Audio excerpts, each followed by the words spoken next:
আমাদের আজকে প্রধান 6টা দাবি সামনে রেখেই এই সমাবেশ ডাক দেওয়া হয়েছে। এর মধ্যে প্রথম হচ্ছে এডিসির হাতে অধিক ক্ষমতা দেওয়া। বন্ধুগণ, আপনারা সবাই জানেন যে রাজ্যে এখন বেশ কিছুদিন দীর্ঘ সময় প্রায় 19 বছর ধরে এক নাগাড়ে একদলীয় শাসন চলছে।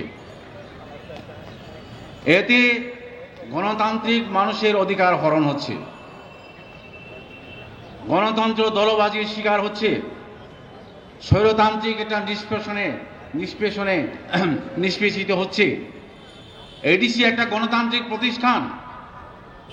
এই বামফ্রন্ট সরকার এই গণতান্ত্রিক প্রতিষ্ঠানকে সম্মান দেয় না, তাকে গুরুত্ব দেয় না, তাকে মূল্য দেয় না, তাকে কাজ করতে দেয় না। তাই আমরা বাধ্য হচ্ছি এডিসির হাতে অধিক ক্ষমতা দেওয়ার জন্য। বন্ধুগণ, আপনারা জানেন যে গতবার 11-12 সালে যে প্রথম বাজেট তৈরি করা হয়েছিল, এডিসি রিভাইজ বাজেটে বছর শেষে 5-6 কোটি টাকা কমিয়ে দেওয়া হয়েছে। অথচ রাজ্যের ক্ষেত্রে দেখা গেছে যে রিভাইজ বাজেটে রাজ্য বাজেট 195 কোটি টাকা বাড়ানো হয়েছে, আর এডিসির ক্ষেত্রে 6 কোটি টাকা কমানো হয়েছে। এটা এডিসিকে বঞ্চনা করা। কাজেই এডিসির প্রতি এই যে বিমাতৃসুলভ মনোভাব, এটাই প্রকাশ পাচ্ছে।